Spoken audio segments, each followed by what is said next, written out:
கடந்த வாரத்து செய்தியினுடைய தொடர்ச்சியை இந்த நாளிலே நான் இரண்டாவது பாகமாக உங்களோடு கூட நான் பேச விரும்புகிறேன். நன்மையாய் இருக்கும் தேவகரம், என்மேல் நன்மையாய் இருக்கும் தேவனுடைய கரம் என்று சொல்லி கடந்த வாரத்தில் நாம் கர்த்தருடைய செய்தியை நாம் கவனித்தோம்.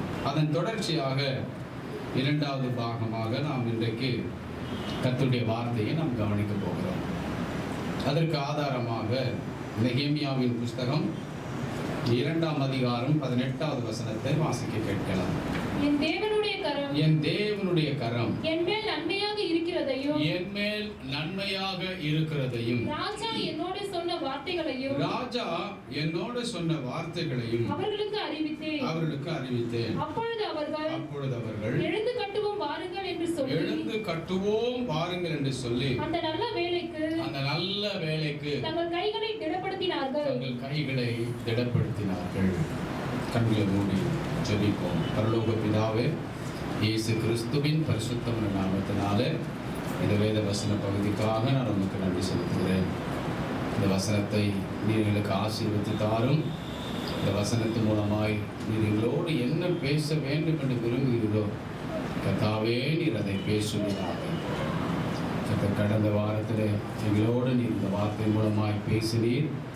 அந்த தொடர்ச்சியாக இந்த நாளிலே நாங்கள் இந்த வார்த்தைக்குள் இருக்கிற தேவ செய்தியை கவனிக்க வந்திருக்கிறோம்.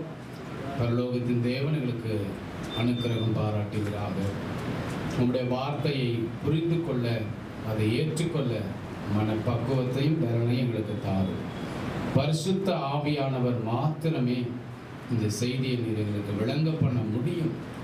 கர்த்தருடைய ஆவியானவர் எங்களுக்கு ஒரு உதவி செய்கிறார். உங்களுடைய வார்த்தை கேட்கக்கூடாது இருக்கிற சகல தடைகளையும், எந்த ரூபத்திலையும் சத்ரு தன்னுடைய தடைகளை வெளிப்படுத்தினாலும் அந்த தடைகளை கர்த்தர் கடிந்து அப்புறப்படுத்துவீராக. ஆவியானவர்கள் நடுவில் எழுந்தருளுவீராக. தேவநாம மாத்திரம் பயன்படட்டும். அடியான பயன்படுத்திக் கொள். இயேசுவின் நாமத்தில் ஜெபிக்கிறோம் நல்ல பிதாவே, ஆமென். தேவனுடைய பரிசுத்த நாமத்திற்கு மகிமை ஸ்தோத்திரம் உண்டாவதாக. நன்மையாய் இருக்கும் தேவனுடைய கரம்.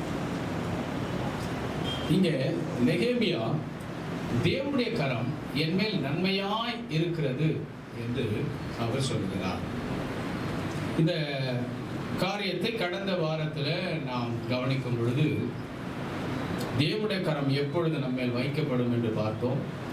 தேவனுடைய கரம் நம்மேல் வைக்கப்படும் பொழுது என்னென்னலாம் சம்பவிக்கும் என்றெல்லாம் நாம் பார்த்தோம். கர்த்தருக்கு மகிமை உண்டாகட்டும். ஆனால் இன்றைக்கு தேவனுடைய செய்தி வித்தியாசமானது.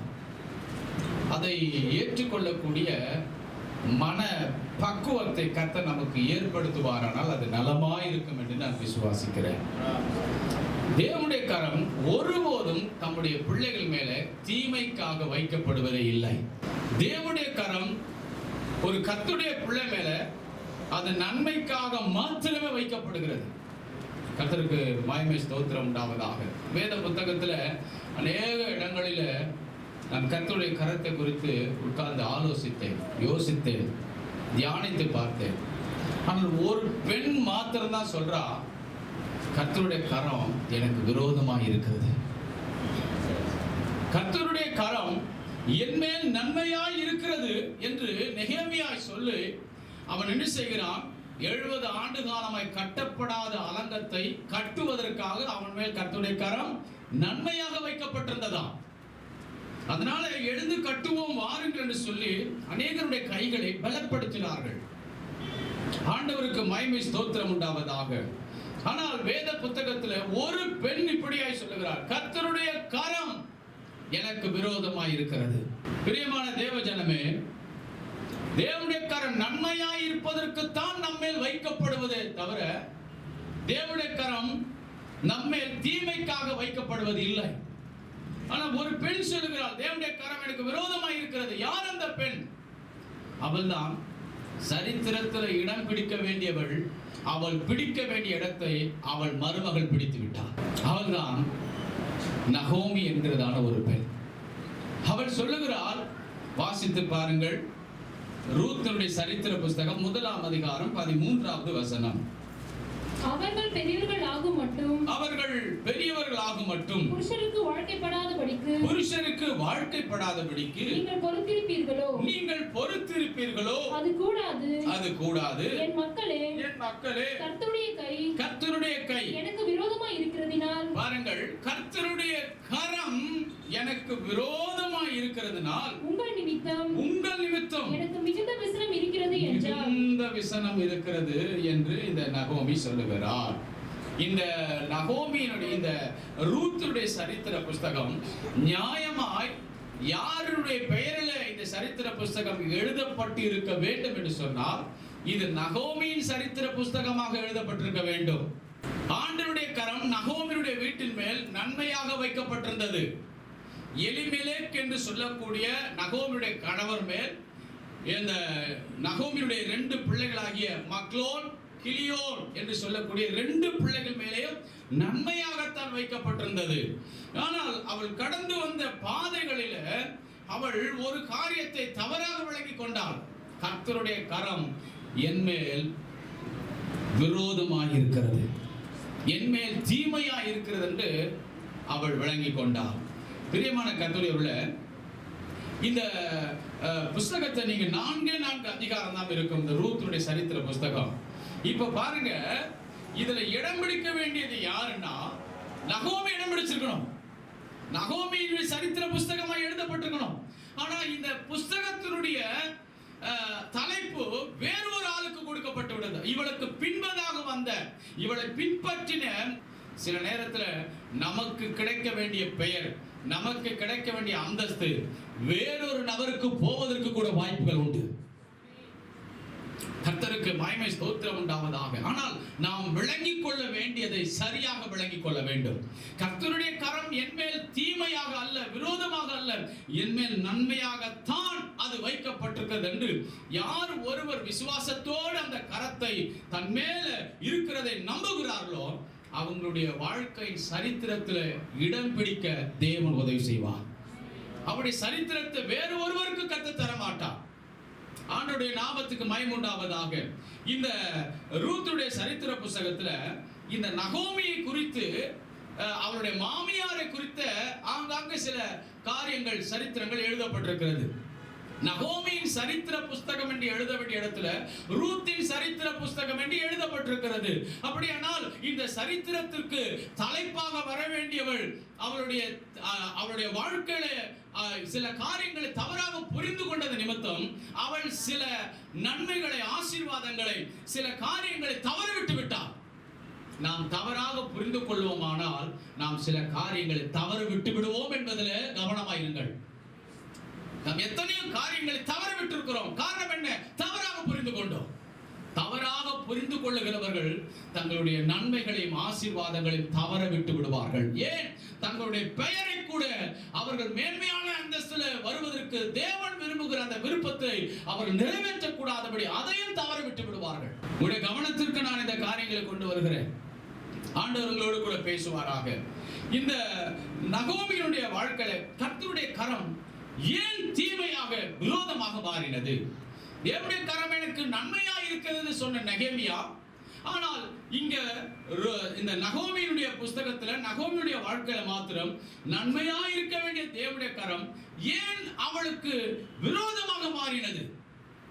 அதற்கு சில காரணங்களை உங்களுக்கு நான் சொல்ல விரும்புகிறேன். அதற்கு இன்னொரு துணையாக ஒரு வசனத்தை நான் காண்பித்து கொடுத்து விட்டு இந்த ரூத்துடைய சரித்திர புஸ்தகத்தை நகோமிக்கு விரோதமாய் ஏன் ஆண்டவருடைய கரம் விரோதமாக எழும்பினது என்பதை உங்களுக்கு நான் காண்பிக்க விரும்புகிறேன். எல்லாரும் நீங்கள் எஸ்ராவின் புஸ்தகத்தை தயவு செய்து நீங்கள் வாசியுங்கள். எஸ்ராவினுடைய சரித்திர புஸ்தகம், அதுல 8ஆம் அதிகாரம் 22வது வசனத்தை தயவு செய்து வாசியுங்கள்.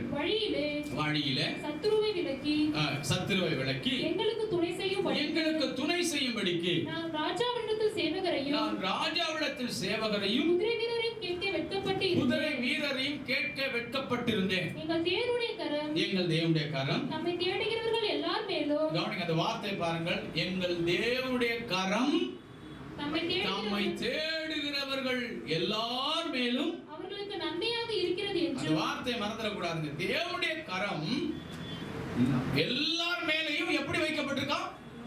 நன்மையாக. எப்பொழுது நன்மையாக வைக்கப்படுகிறது? அவரை தேடும் பொழுது. அவரை தேடுகிறவர்களுக்கு கர்த்தருடைய கரம். அப்ப இங்க நகோமி எங்க ஃபெயிலியர் ஆனான்னு உங்களுக்கு தெரியும். நகோமி எப்ப ஃபெயிலியர் ஆயிட்டா? நகோமி தன் சரித்திரத்தை எப்ப இழந்துட்டா? நகோமி தன்னுடைய பெயரை எப்ப இழந்துட்டா? நகோமி தன்னுடைய எதிர்கால திட்டத்தை எங்க இழந்துட்டா தெரியுமா?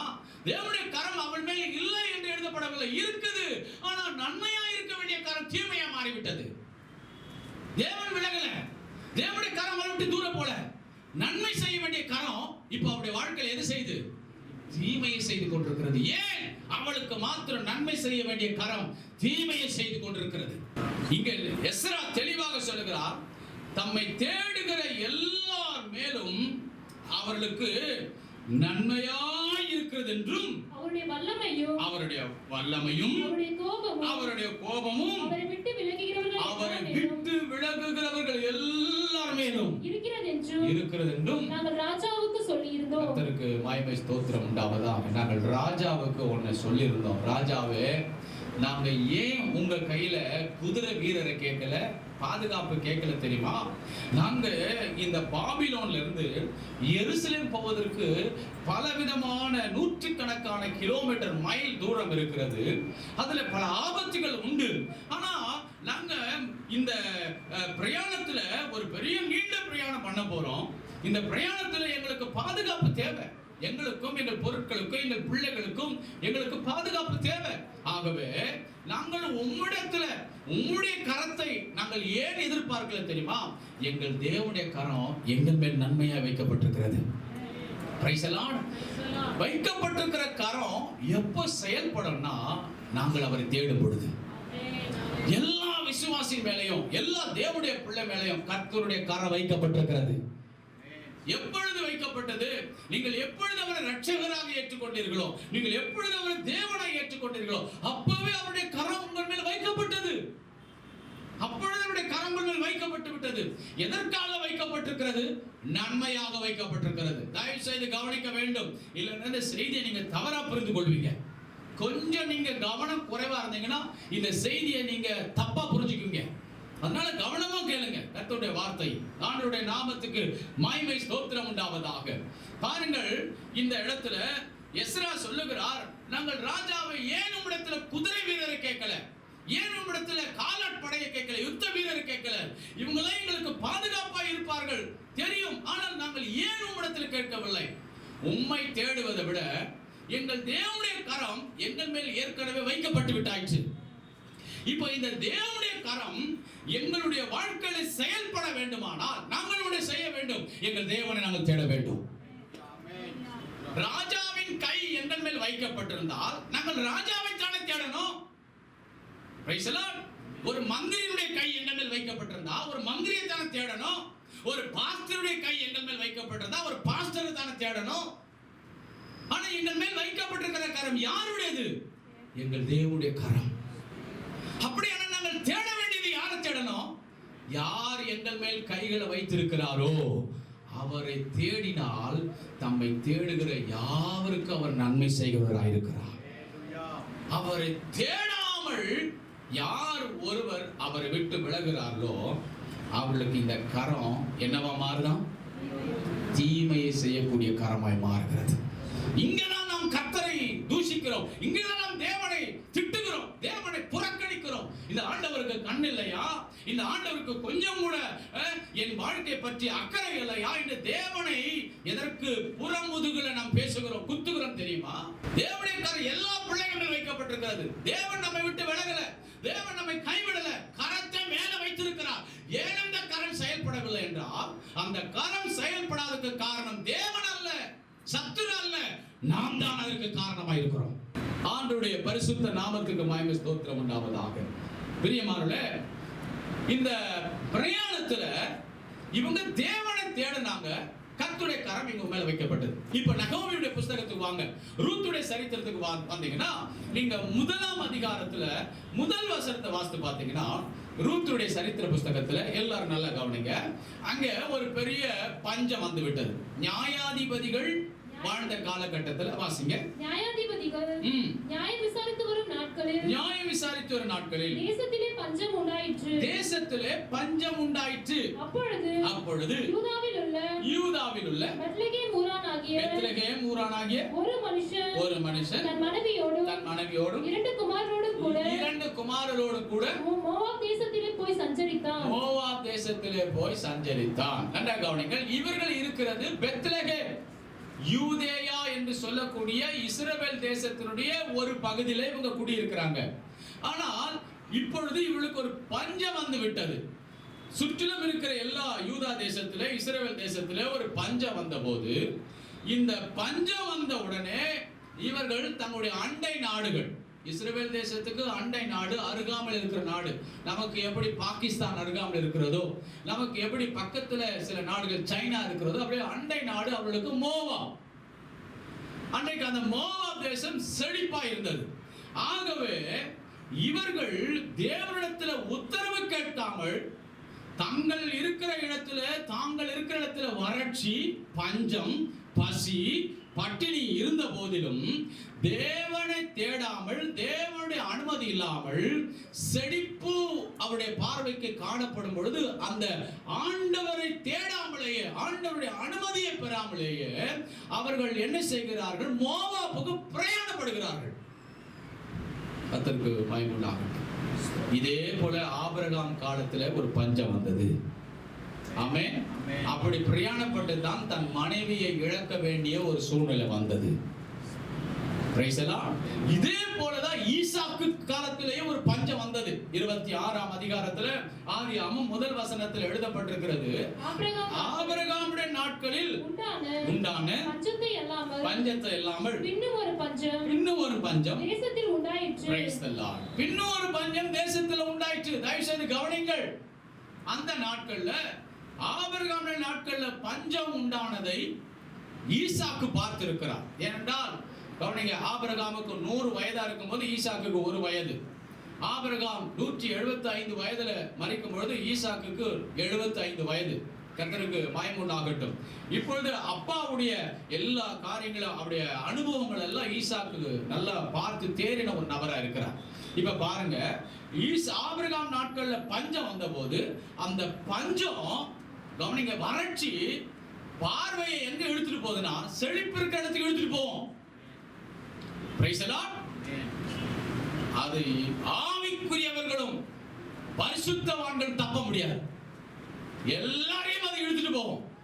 செழிப்பு என்பது அது பயங்கரமான ஒரு காரியம். கர்த்தருக்கு ஸ்தோத்திரம். இன்னைக்கு ஆவிக்குரிய வட்டாரத்தையே ஆட்டி படைக்கிறது இன்னைக்கு செழிப்பு.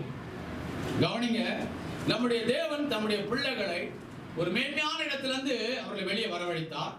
அவர்களை ஆண்டவர் அவர்கள் வைத்த இடம் வறட்சியான இடமா இருந்தாலும் தேவனுடைய கரத்தை அங்க வைத்துத்தான் கர்த்தர்களை வைத்திருக்கிறார். இப்பொழுது பஞ்சம் வரும் பொழுது அவருடைய பார்வை எங்க போகிறது? செழிப்பான இடத்துக்கு போகிறது. அப்ப செழிப்பான இடத்துக்கு பார்வை போனால் தவறு ஒன்றுமில்லை. ஆனால் அந்த இடத்திற்கு போக வேண்டும் என்று ஆண்டவருடைய அனுமதி தேவை. ஆண்டவரிடத்தில் உத்தரவு கேட்டிருக்க வேண்டும். ஈசாக்கு எகிப்து தேசம் அந்த நாட்களில ரொம்ப செழிப்பான ஒரு தேசம் இருந்ததுனால இப்பொழுது ஈசாக்கு எங்க போறாரு? எகிப்துக்கு போறார். 2ஆம் வசனம் 3ஆம் வசனத்தை வாசித்து பார்த்தீங்கன்னா, அவன் எகிப்துக்கு போகும்படி திரும்பும் பொழுது 3ஆவது வசனத்தில் ஆண்டவர் என்ன சொல்கிறார் பாருங்கள். ஆதியாகமம் 26:3. இந்த தேசத்திலே வாசம் பண்ணு. 2-3 வாசிங்க. கர்த்தர் அவனுக்கு தரிசனமாகி நீ எகிப்துக்கு போகாமல் நான் உனக்கு சொல்லும் தேசத்திலே குடியிரு. இந்த தேசத்திலே வாசம் பண்ணு. நான் உன்னோடு கூட இருந்து உன்னை ஆசீர்வதிப்பேன். கவனிங்க, என் அனுமதி இல்லாமல் நீ பிரயாணப்படும் போது நான் உன் கூட வர முடியாது. ஏன்னா நீ நினைக்கிற செழிப்பான பூமி உன் கூட இருக்கலாம், செழிப்பு அங்க இருக்கலாம், ஆனா நான் உன் கூட இருக்க முடியாதுப்பா. நீ இருக்கிற இடம் கானானா இருக்கலாம், ஆனா அது வறண்ட பூமியா இருக்கலாம், பஞ்சமா இருக்கலாம், பசியா இருக்கலாம். உனக்கு தெரியுமா, பரலோகத்தின் தேவனாகிய நான் உன்னோட கூட இருக்கிறேன். கர்த்தருக்கு மகிமை உண்டாகட்டும். இப்போ ஆண்டவர் சொல்லுகிறார், நீ எகிப்துக்கு போகாதப்பா, நீ செழிப்பு இருக்கிற இடத்தை தேடி போகாதப்பா. என் கரம் உன்மேல் நன்மையாக வைக்கப்பட்டிருக்கிறது. நான் சொல்லுகிற இடத்துல இரு. கர்த்தருக்கு ஸ்தோத்திரம். எந்த இடம் ஒரு காலத்துல கூழாங்கல்லும் வனாந்தரமும் காடும் மலையும் வறட்சியான பூமியா இருந்ததோ, இதைத்தான் இஸ்ரவேல் மக்களுக்கு ஒரு நாள் பாலும் தேனும் ஓடுகிற கானானாய் கட்ட மாற்றி கொடுத்தான். காரணம் என்ன? எதற்காக வைத்தார் தெரியுமா? கைய உன்னை நன்மைக்காகவே ஆண்டவருடைய கரம் உண்மையில் வைக்கப்பட்டிருக்கிறது, தீமைக்காக கத்த வைக்கவில்லை. இன்றைக்கு நீ வனாந்தரமா இருக்கலாம், இன்றைக்கு காடு மலையும் கூழாங்கலுமா இருக்கலாம், இன்றைக்கு வறட்சியான ஒரு வாழ்க்கையா இருக்கலாம். ஆனால் அதையே தேவன் உனக்கு பாலும் தேனுமாக மாற்ற தேவனுடைய கரம் உண்மையில் நன்மையாக வைக்கப்பட்டிருக்கிறது. ஆண்டவருடைய பரிசுத்த நாமத்திற்கு மகிமை ஸ்தோத்திரம் உண்டாவதாக. பெரியமார்களே, இப்ப ரூத் நகோமியை எடுத்துக்கொள்ளுங்கள், நகோமியுடைய கணவர் எலிமெலெக் எடுத்துக்கொள்ளுங்கள். இப்போ இவங்க ரெண்டு பேருமே தேவனுடைய அனுமதி இல்லாமல் மோவாவுக்கு போக வேண்டும் என்று தீர்மானிக்கிறார்கள். ஏன் இவங்க மோவாவுக்கு பிரயாணப்படணும் தீர்மானிச்சாங்கன்னா, அந்த நாட்களில இவர்களை வழிநடத்துவதற்கு யார் இல்லைன்னா ராஜாக்கள் இல்லை. 18ஆம் அதிகாரம் முதல் வசனம், 19ஆம் அதிகாரம் முதல் வசனம், நியாயாதிபதிகள் புஸ்தகத்துல கடைசி 21ஆம் அதிகாரம் 25ஆம் வசனம். இந்த 3 வசனங்கள்ல திரும்ப திரும்ப ஒரு வார்த்தை வரும். வாசிங்க பார்க்கலாம். 18:1, 19:1, 21, 25. வாசிங்க. அந்நாட்களில் இஸ்ரவேலிலே ராஜா இல்லை. போதும். இஸ்ரவேலிலே யார் இல்லை? ராஜா இல்லை. ராஜாக்கள் இருந்திருந்தா சில சட்டங்களை போட்டிருப்பாங்க, சில அறிவிப்புகளை கொடுத்திருப்பாங்க. தேசத்தின் ஜனங்களை நடத்துவதற்கு லீடர் இல்லை. கர்த்தருக்கு ஸ்தோத்திரம். தலைவன் இல்லை. 19:1 வாசிங்க. இஸ்ரவேலில் ராஜா இல்லாத நாட்களிலே, போதும். இஸ்ரவேலிலே அந்த நாட்கள் என்ன இல்லையா? லீடர்ஸ் இல்லை, தலைவன் இல்லை, நடத்துகிறவர்கள் இல்லை, ஆலோசகர் இல்லை. இப்படிப்பட்ட இக்கட்டான நேரத்துல புத்தி சொல்ல, ஆலோசனை சொல்ல அவர்களுக்கு வேண்டிய நபர்கள் இல்லை. 21ஆம் அதிகாரம் நியாயாதிபதிகள் 25 வாசிங்க. அந்நாட்களிலே இஸ்ரவேலில் ராஜா இல்லை. அந்நாட்களிலே இஸ்ரவேலிலே ராஜாக்கள் இல்லை. அவனவன் தன் தன் பார்வைக்கு. கர்த்தருக்கு ஸ்தோத்திரம். இப்ப தேவனுடைய கரம் ஏன் இவங்களுக்கு தீமையா மாறிச்சு தெரியுமா? இவங்களை நடத்துவதற்கு அந்நாட்கள் ராஜாக்கள் இல்லை என்றாலும் கூட பரலோகத்தின் ராஜாவும் இல்லாமலா போய்விட்டார். ராஜாக்கள் இல்லை, அதாவது வெளித்தோற்றத்தில் உங்களை நடத்துவதற்கு ஆள் இல்லாமல் போனாலும், உங்களுக்கு ஆலோசனைகள் சமயத்துக்கு கிடைக்காமல் போனாலும், ஆனால் உங்கள் மேல் தம்முடைய கரத்தை நன்மையாக வைத்திருக்கிறாரே, அவரை நோக்கி தேடி இருக்கலாம் அல்லவா? ஆண்டவரே, நாங்கள் இந்த காரியத்தை செய்யலாமா, நாங்கள் மோவாபுக்கு போகலாமா, நாங்கள் போக கூடாதா என்று இவர்கள் என்ன செய்திருக்க வேண்டும்? பரலோகத்தின் தேவனை நாடி இருக்க வேண்டும். இவங்க பிரயாணம் எப்படி ஆயிப்போச்சு தெரியுமா? தன் தன் பார்வைக்கு சரியானபடி ஆயிப்போச்சு. அல்லேலூயா. இதனால் அவள் சந்தித்த பின்விளைவுகள் தான் எனக்கு ரொம்ப வேதனையா இருந்துச்சு. இந்த பின்விளைவுகள் தேவ ஜனங்களுக்கு வந்துவிடக் கூடாது என்பதற்காகத்தான் இங்கிருந்து உங்களுக்கு அறைகூவல் விடுகிறேன், இங்கிருந்து உங்களுக்காக கற்ப வேதனைப்படுகிறேன். இந்த பின்விளைவுகள் தேவ ஜனங்களுக்கு வந்துவிடக் கூடாது. தேவனுடைய கரம் உன்மேல் நன்மையாகத்தான் வைக்கப்பட்டிருக்கிறது. தேவனுடைய கரம் உனக்கு தீமைக்காக வைக்கப்படவே இல்லை. அப்படி தேவனுடைய கரம் உன்மேல் தீமையை செய்கிறது என்றால், உங்களுடைய வாழ்க்கையில் எங்கேயோ தேவனை தேடுகிறதை விட்டுவிட்டு உங்களுடைய பார்வைக்கு சரி போனபடி நீங்கள் நடந்து விட்டீர்கள். நான் செய்கிறது இது சரி, இது கரெக்ட், நான் பண்ண கரெக்டா தான் இருக்கும் அப்படின்னு தேவ ஆலோசனை இல்லாமல், நடத்துதல் இல்லாமல், நீங்களாகவே உங்களுடைய நடத்துதல் மேல திருப்தி அடைந்து விட்டீர்கள். ஆண்டவருடைய அனுமதி இல்லாமல், ஆண்டவருடைய உத்தரவு இல்லாமல் இவர்கள் பிரயாணித்தது நிமித்தம், பிரியமான கர்த்தருள்ளே, நாம் ஒரு பிரயாணத்தை மேற்கொள்ளும் பொழுது, அதாவது நம்முடைய வாழ்க்கை ஒரு இடத்திலிருந்து இன்னொரு இடத்திற்கு குடிபெயர்ந்து நாம் பிரயாணிக்கிற இந்த பிரயாணமானது தேவ அனுமதியோடு கூட இருக்க வேண்டும். தேவ அனுமதி இல்லை என்றால் கர்த்தருடைய கரம் நாம் போகிற இடத்தில் நன்மையாக அல்ல, அது தீமையாக மாறிவிடும். கேட்கணும், ஆண்டவரே நான் இங்கே போகலாமாப்பா, நான் இங்கே செய்யலாமா, நான் இந்த காரியங்களை ஆண்டவரை செய்வதற்கு, நான் இதை ஆண்டவரே இதில் பிரவேசிப்பதற்கு நீர் அனுமதிக்கிறீரா என்று ஆண்டவரிடத்தில் நாம் ஒவ்வொரு காரியத்திற்கும் உத்தரவோடு கூட அனுமதியோடு கூட பிரவேசிக்கும் பொழுது அதனுடைய பின்விளைவுகள் நமக்கு பயங்கரத்தை ஏற்படுத்தாது. அவருடைய பின்விளைவுகள் நமக்கு ஆசீர்வாதமாகவே இருக்கும். எத்தனை பேர் விசுவாசிக்கிறீங்க? இஸ்ரவேல் ஜனங்களுடைய பிரயாணங்களை அவங்க எப்படி பிரயாணம் பண்ணணும் கூட கர்த்தர் சொல்லி கொடுத்தாருங்க. இஸ்ரவேல் மக்கள் யார் தெரியுமா? 400 வருஷமா அடிமையா இருந்தவங்க. அவங்களுக்கு குளிக்க தெரியாது, அவங்களுக்கு ட்ரெஸ் துவைக்க தெரியாது. எல்லாத்தையும் ஆண்டவர் தாங்க ஒரு பிள்ளைக்கு ஒரு தகப்பன் தாய் சொல்லி கொடுத்தாங்க. நீங்க 3ஆம் நாளில வஸ்திரத்தை என்ன செய்யணுமா? துவைத்து. இதெல்லாம் ஆண்டவர் 18-19 அதிகார யாத்திராவது சொல்லி கொடுக்கிறாருங்க. மலையில இருந்த மோசே இடத்துல ஊழியக்காரர் மூலமா சொல்லி கொடுக்கிறாருங்க. என் ஜனங்கள் இப்படி எல்லாம் வஸ்திரத்தை வச்சிருக்கணும், என் ஜனங்கள் இப்படி சுத்தமா இருக்கணும், என் ஜனங்கள் இப்படி எல்லாம் என் சமூகத்தில் வரும்போது கவனமா தங்களை காத்துக்கொள்ளணும் சொல்லி எல்லா வழிமுறைகளையும் கர்த்தர் வகுத்து கொடுத்திருக்கிறார். இப்படிப்பட்ட ஒரு தேவன் இந்த உலகத்துல ஹalleluya நமக்கு கொடுக்கப்பட்டதுக்காக நான் கர்த்தரை மகிமைப்படுத்துகிறேன். Praise the Lord. நீ எப்படி வேணாலும் இரு, எனக்கு வந்து பலி செலுத்து என்று சொல்லுகிற தேவர்கள் ஏராளம். ஆனால் நீ இப்படித்தான் இருந்து எனக்கு நீ பலி செலுத்த வேண்டும் என்று விரும்புகிறவர் நம்முடைய தேவன் மாத்திரமே. அதனாலதான் நம்முடைய தேவனை ஆராதிக்கிற ஆராதனை புத்தி உள்ள ஆராதனை. புத்தியற்ற ஆராதனை தேவன் அங்கீகரிப்பதே இல்லை. நாம் நம்முடைய தேவன் புத்தியோடு ஆராதிக்க விரும்புகிறார். புத்தியை எங்கேயோ கொண்டு போய் குழப்பத்தில் விட்டுட்டு நம்ம ஆராதிப்பதற்கு தேவன் விரும்பவே இல்லை. ஆண்டவருடைய நாமத்துக்கு மகிமையுண்டாகட்டும். யாத்திராகமத்தின் புஸ்தகம் 40ஆம் அதிகாரம், அதுல ஒரு 3 வசனத்தை 36 இருந்து 38 வசனங்களை வாசிங்க பார்க்கலாம். தயவு செய்து எல்லாரும் வசனத்தை பாருங்க. வாசஸ்தலத்திலிருந்து மேகம் மேலே எழும்பும்போது, மேகம் மேலே எழும்பும் பொழுது இஸ்ரவேல் புத்திரர் பிரயாணம் பண்ண புறப்படுவார்கள். மேகம் எழும்பாதிருந்தால் அது எழும்பும் நாள் வரைக்கும் பிரயாணம் பண்ணாதிருப்பார்கள். இஸ்ரவேல் வம்சத்தார் பண்ணும் எல்லா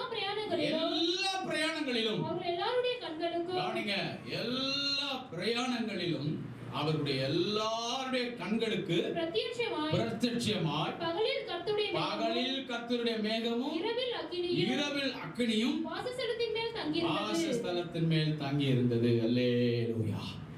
அவங்க எகிப்தில இருந்து புறப்பட்ட நாள் முதல் கானானுக்கு உள்ள பிரவேசிக்கிற வரைக்கும் எகிப்தில எப்படி ஆண்டவர் தம்முடைய கரத்தை வெளிப்படுத்தினார்? பலத்த கரத்தோடும் ஓங்கிய புயத்தோடும்.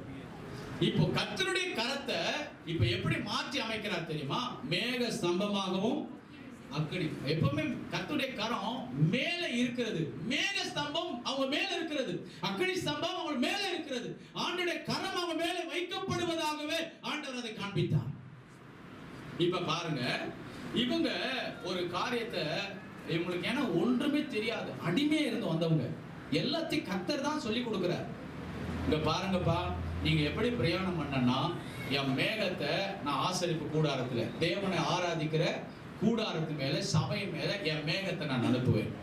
இப்ப மேகம் வந்து அப்படியே ஆசரிப்பு கூடாரத்தை மூடிடுச்சுன்னா இவங்க எல்லாரும் உட்கார்ந்துருவாங்க.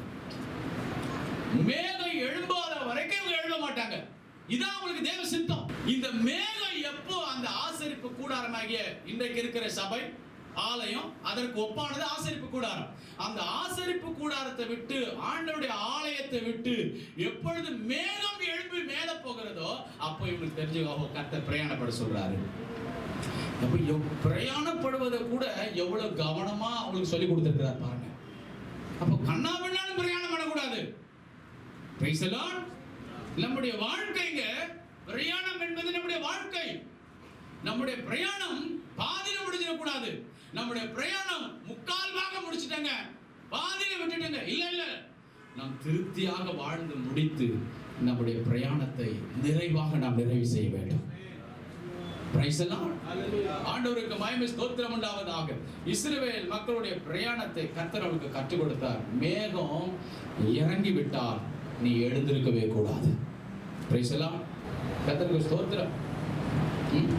தேவன் ஒரு காரியத்தை உங்கள் வாழ்க்கையில நான் செய்வேன் என்று சொல்லி இருப்பார். ஆனால் ஆண்டவர் அனுமதி இல்லாமல் ஒரு ஸ்டெப் கூட எடுத்து வைக்க கூடாது.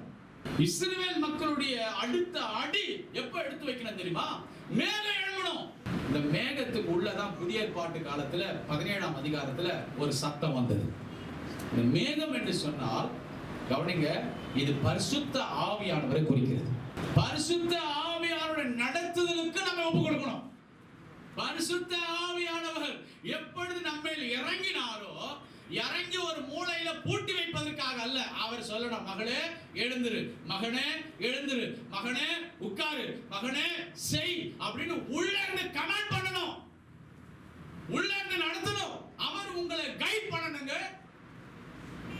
அவர் உங்களோட பேசணும். அப்போ உள்ள ராஜா இல்லைன்னா ஜனங்கள் எப்படி இருப்பாங்க? சரி போனபடி வாழ்வாங்க. தேசத்துக்கு ராஜா இல்லைன்னா மனம் போன போக்கில் ஜனங்க இருப்பாங்க. ஒவ்வொரு தேவனுடைய பிள்ளையுடைய இருதயத்திலும் மனசாட்சியிலும் பரலோகத்தின் ராஜாதி ராஜா உள்ள இருக்கிறார் என்பதற்கு அடையாளமே அவர் சொன்னாதான் நீ செய்யணும். அப்படியா உன் இஷ்டப்படி நீ செய்யறனா ராஜா உனக்கு இல்ல, உனக்கு உள்ள ராஜா இல்ல, அதனால நீ இஷ்டம் போல செய்யற. அவர் உள்ள இருப்பாரானால் நான் என் இஷ்டப்படி செய்யவே மாட்டேன், நான் அவரை கனப்படுத்துவேன்.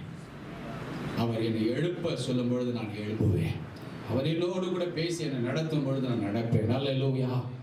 ஆவி ஆண்டவர் உங்களை நடத்தும் பொழுது அதற்கு நீங்கள் விட்டு கொடுக்க வேண்டும். Praise the Lord. ஆமா, பரிசுத்த ஆவியானவர் யோபுடைய வாழ்க்கை குறித்து சொல்லுகிறார். உன் கூடாரத்து மேல ஒரு ரகசிய செயல் நடக்க போகிறது. 29ஆம் அதிகாரம் யோபுடைய சரித்திர புத்தகம் 29ஆம் அதிகாரம் 2-3 மூன்றாம் வசனத்தை வாசித்து பாருங்கள்.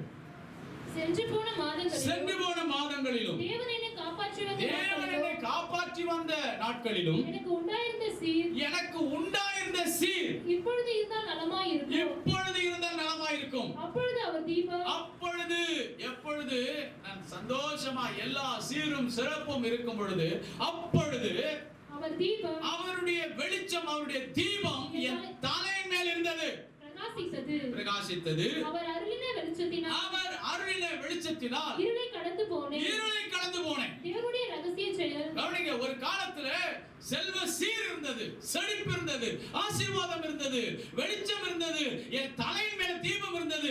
எந்த இருள் வந்தாலும் தைரியமே கடந்து போனேன். ஆனா ஆண்டவர் எனக்கு ஒரு சோதனை அனுமதித்தார், எனக்கு ஒரு பாடத்தை கற்றுக் கொடுத்தார். என்ன பாடத்தை கற்றுக் கொடுத்தார்னா, என் கூடாரத்து மேல எனக்கே தெரியாத ஒரு ரகசிய செயலை அவர் ஏற்படுத்தினார். இந்த ரகசிய செயல் வரும்போதுதான் நாம் அமர்ந்திருக்க ஆண்டவர் விரும்புவதான்னு அர்த்தம். உங்க கூடாரத்து மேல ஒரு ரகசிய திட்டம். இந்த ரகசிய திட்டத்தை மந்திரவாதி போடல, இது பில்லி சூனியமோ மாந்திரிகமோ பண்ணல, வியாதியோ பலவீனமோ வரல. இந்த ரகசிய செயலை திட்டமிட்டது யாரு?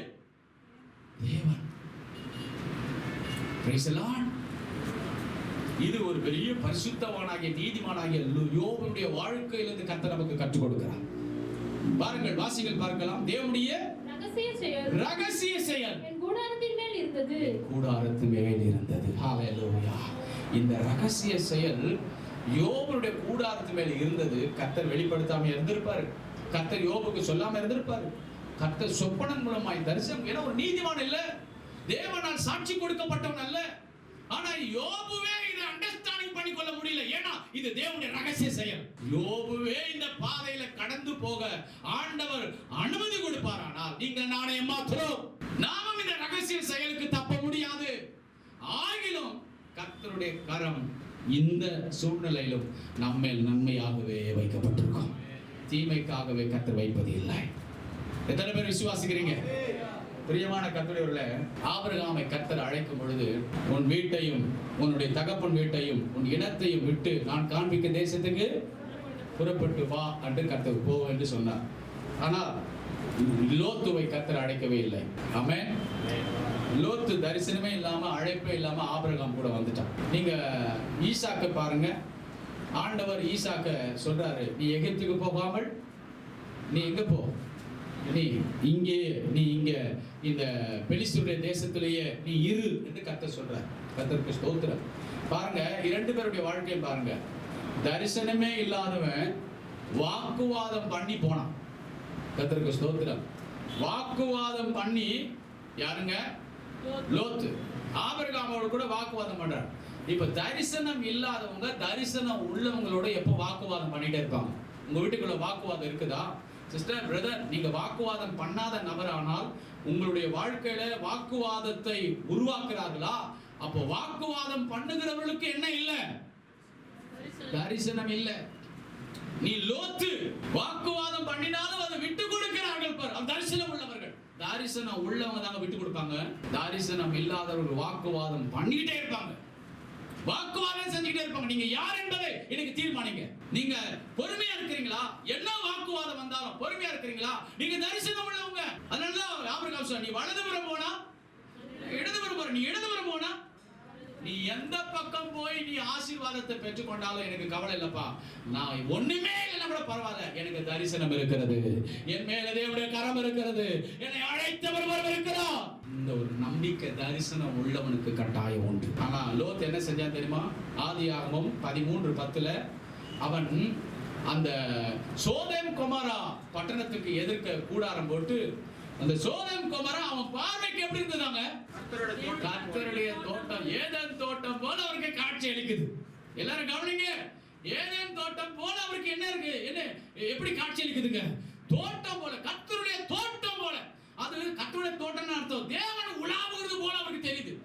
ஆனா அந்த பட்டணத்துல என்ன உலாவுது தெரியுமா? விபச்சார ஆவி, வேசித்தன ஆவி. அங்கே பயங்கரமாக என்ன சொல், ஓரினை சேர்க்கை, இப்படிப்பட்ட அசுத்தங்கள், பாவங்கள் மலிந்து உலாவுகிற பட்டணத்துல தேவ தோட்டம் போல இருக்குதுன்னு சொல்லி, தேவ தோட்டம் போல இருக்கு சொல்லி இவர் பார்வைக்கு அது தோட்டம் போல தெரியுது. கர்த்தருடைய தோட்டம்னா அதுல யார் உலாவணும்? யாருங்க உலாவணும்? கர்த்தர் தான் உலாவணும். அப்போ இந்த தோட்டத்துல இந்த சோதோம் கொமோரா இவனுக்கு எப்படி தெரியுதுன்னா, கர்த்தருடைய தோட்டம் போல இவன் பார்வைக்கு தெரியுது. கர்த்தருக்கு ஸ்தோத்திரம்.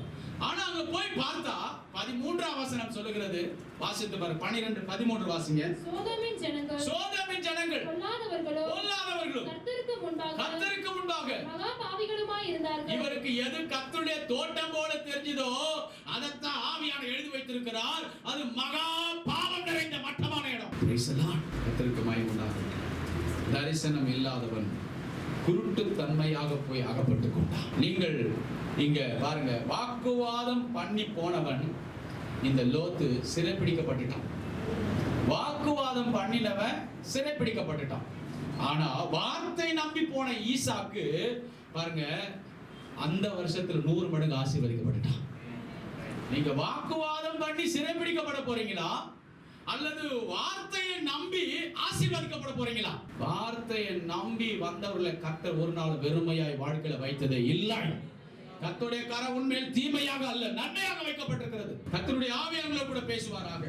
தேவனிடத்தில் ஆலோசனை கேட்டு நாம் தேவனுடைய அனுமதியோடு கூட நம்முடைய பிரயாணத்துல நாம் தேவனுடைய கரத்தோடு கூட நாம் பிரயாணப்படுவோமானால் அந்த பிரயாணம் நமக்கு நன்மையாக கர்த்தர் முடிய பண்ணுவார். ஒரு எக்ஸாம்பிள் உங்களுக்கு சொல்றேன், உங்களுக்கு விளங்கும்படி எல்லாரும் கவனிங்க. மார்க்கு 4ஆம் அதிகாரம் 35ஆம் வசனம் எல்லாருக்கும் தெரிந்த வசனம், எல்லாரும் கவனிங்க. இப்ப இயேசு தம்முடைய சீஷர்களை பார்த்து சொல்றாரு, அக்கறைக்கு என்ன செய்யுங்க, போவோம் வாருங்கள் சொல்றாரு. இப்ப ஆண்டவர் தான் தம்முடைய சித்தத்தோடு உங்களை பிரயாணத்தை அனுப்புகிறார். கவனிங்க, கூட யார் இருக்கிறது? ஆண்டவர் இருக்கிறார். ஆண்டவர் சொல்றார், வாங்க நம்ம பிரயாணிக்கலாம், வாங்க நம்ம அக்கறைக்கு போகலாம் என்று ஆண்டவரே உங்களை பிரயாணத்தில் கொண்டு போகிறார். இப்ப இந்த பிரயாணத்தை அனுமதித்தது யார்? சீஷர்களா, ஆண்டவராக இயேசு கிறிஸ்துவா? ஆண்டவர். அப்ப தேவ சித்தத்தோடு தான் இவங்க பிரயாணம் பண்றாங்க.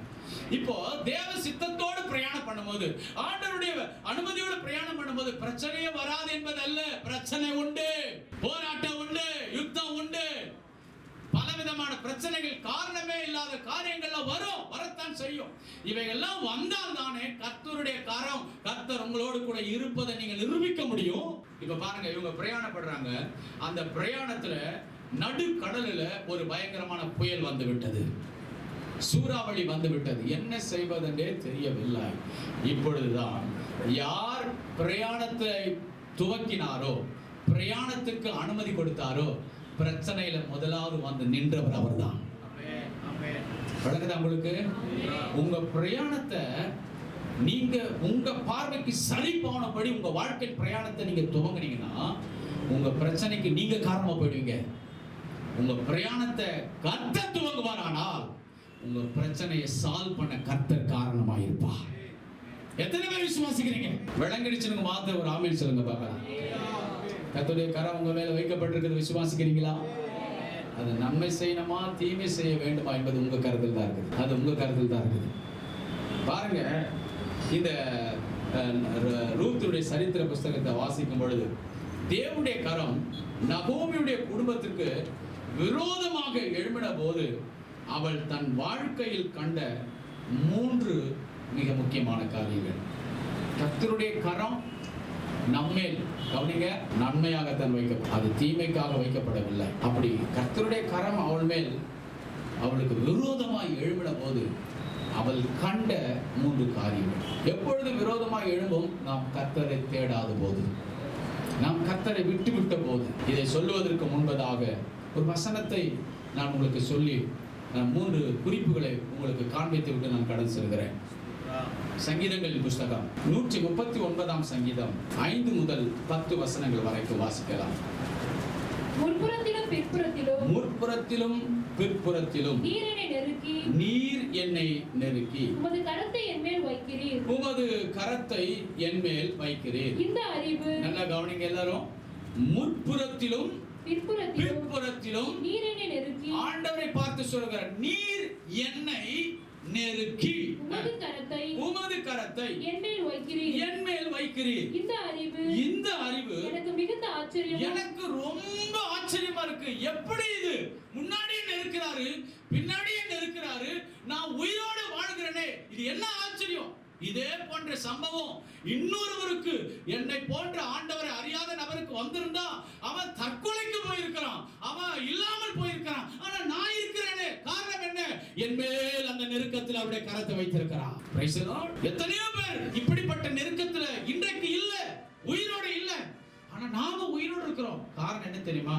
உங்கள் மேலே ஆண்டவருடைய கரம் நன்மையாக வைக்கப்பட்டிருக்கிறது. முற்புறத்திலும் பிற்புறத்திலும் நீர் என்னை நெருக்கி உமது கரத்தை என்மேல் வைக்கிறீர். இந்த அறிவு எனக்கு மிகுந்த ஆச்சரியமும் எனக்கு எட்டாத உயரமா இருக்கிறது. உம்முடைய ஆவிக்கு மறைவாக. இப்ப பாருங்க, கர்த்தருடைய கரம் உங்க மேல வைக்கப்பட்டுச்சுன்னா, நீங்க தேவனை தேடாத வரைக்கும், அல்லது தேவன் உங்க வாழ்க்கையில அடுத்த ஸ்டெப், அடுத்த கட்டத்துல நீங்க அடி எடுத்து வைத்து நடக்கிற வரைக்கும், கவனிங்க, நீங்க அவருடைய பிரசனத்தை விட்டு, அவரை விட்டு வழி விலகாம அவருடைய கரத்துக்குள்ளேயே கட்டுக்கோப்பா இருக்கணும். நீங்க பாருங்க, இப்போ இந்த கொடை இருக்குது, நீங்க ஒரு வெயில்ல போறீங்க, ஒரு மழையில போறீங்க. இந்த கொடை எதுக்கு வச்சிருக்கீங்க? எது உங்க மேல படக்கூடாது?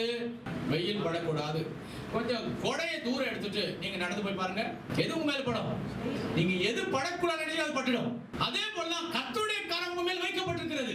இப்போ இந்த கரம் எப்படி வருதோ அதுக்கு ஏற்றது போலவே நீங்க போகணும். இந்த கரத்தை விட்டுட்டு நீங்க முன்னாடி புஷ்ன்னு போயிட்டீங்கன்னா, இந்த கரம் இருக்கிற வரைக்கும் உங்களுக்கு நிழலா இருக்கும்.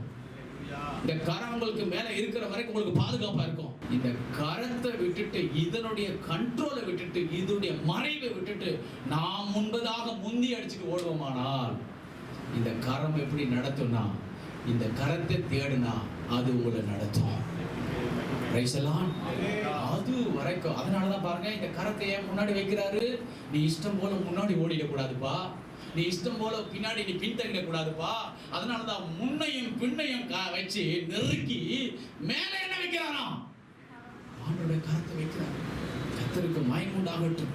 இப்போ அவர் கேட்கிறாரு, ஆண்டவரே, என் மேல 2 பக்கமும் கையை வச்சிட்டீங்க, மேலையும் நான் செத்து விடக்கூடாது, மறித்து விடக்கூடாது என்று பாதுகாப்பா கையை வச்சிட்டீங்க. இப்போ ஒரு விசுவாசியுடைய ஆவிக்குரிய ஒழுக்கம் இதுலதான் தெரியும். நான் உங்க சமூகத்தை விட்டு எப்படி கர்த்தரை விட்டு விலகுவீங்க? எப்படிங்க கர்த்தரை உங்களால தேடாம இருக்க முடியும்?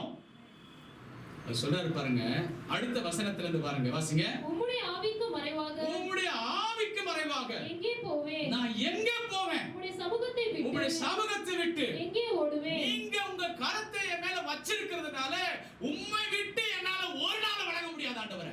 இந்த நெருக்கத்தை அனுமதிச்ச நோக்கம் புரியுதா இப்ப உங்களுக்கு?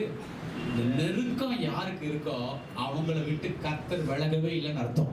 எத்தனை பேருக்கு இன்னைக்கு இது விளங்குதோ எனக்கு தெரியல.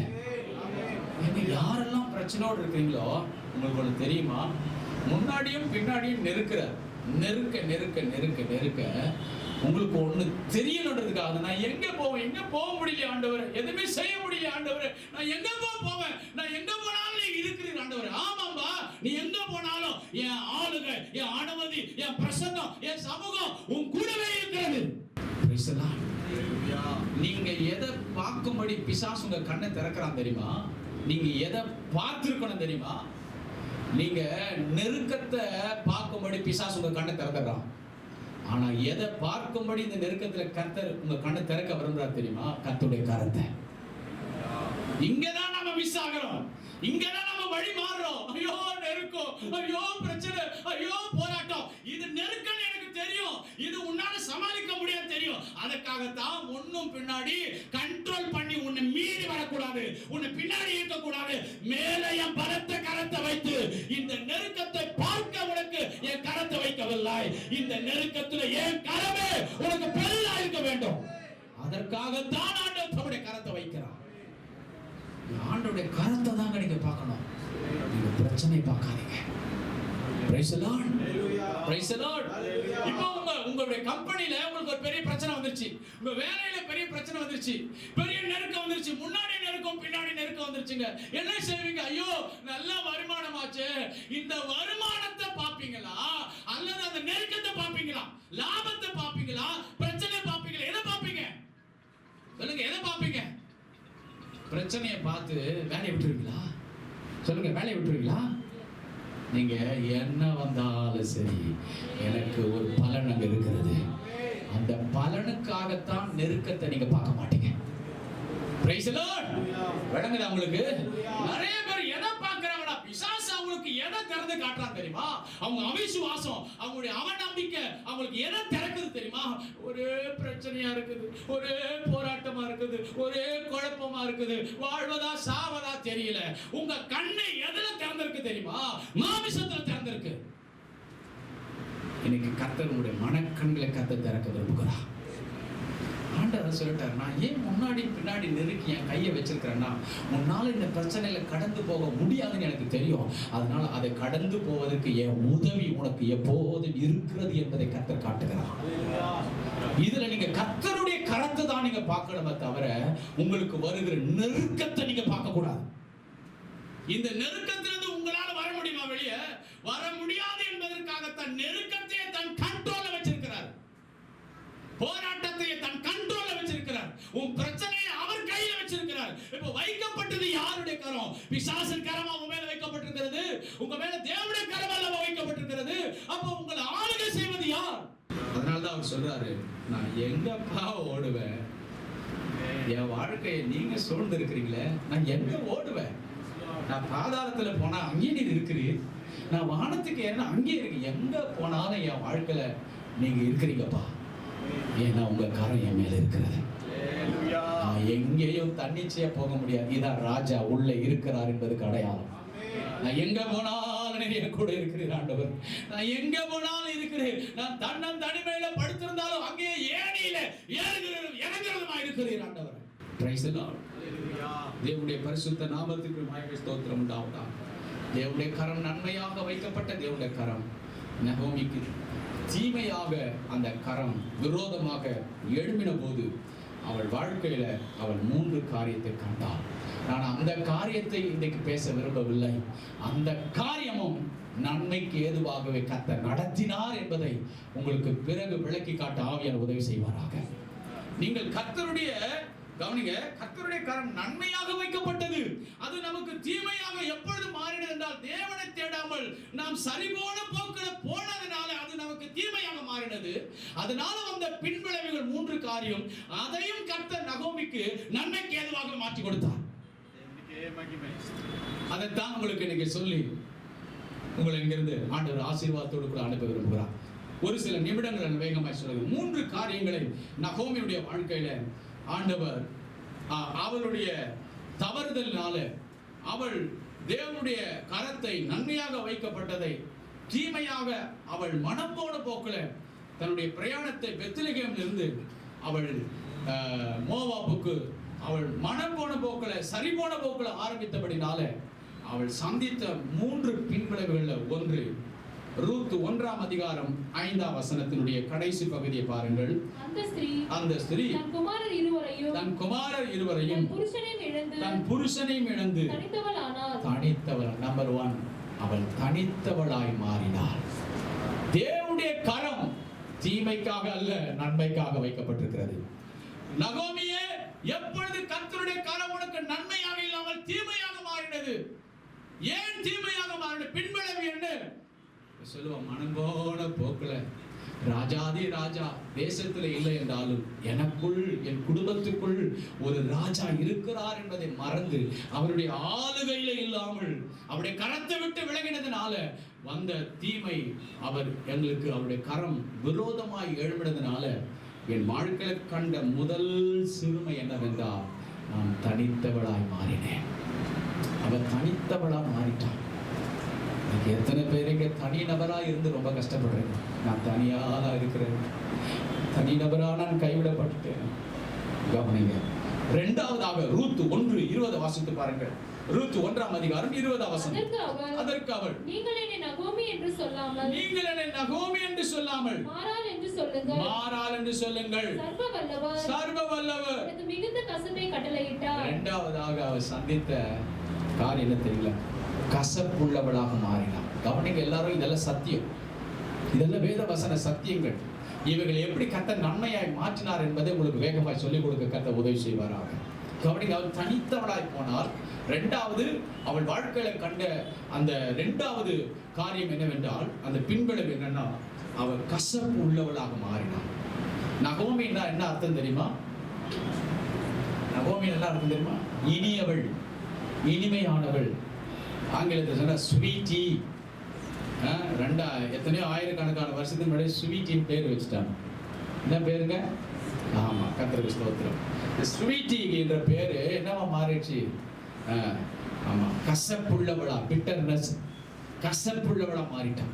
கர்த்தருக்கு ஸ்தோத்திரம். வரும்போது கேட்கிறாங்க, நகோமி நகோமி நீ வந்திருக்கிற நம்ம ஊருக்கு. சொல்ற, என்ன எல்லாரும் நகோமின்னு சொல்லாதீங்க, என்னை மாறாள் சொல்லுங்க. நான் மிகுந்த கசப்புள்ளவளா இருக்கிறேன். அல்லேலூயா. ரொம்ப கசப்புள்ள ஆளா வந்திருக்கிறேன். இங்க இருந்து போகும்போது, பெத்லகேம் போகும்போது எப்படி போனாங்க? எப்படி போனாங்க? இனிப்பா போனாங்க. ஹalleluya, பரலோக பாட்டு தான், மகிழ்ச்சி தான், ஆராதனை தான்.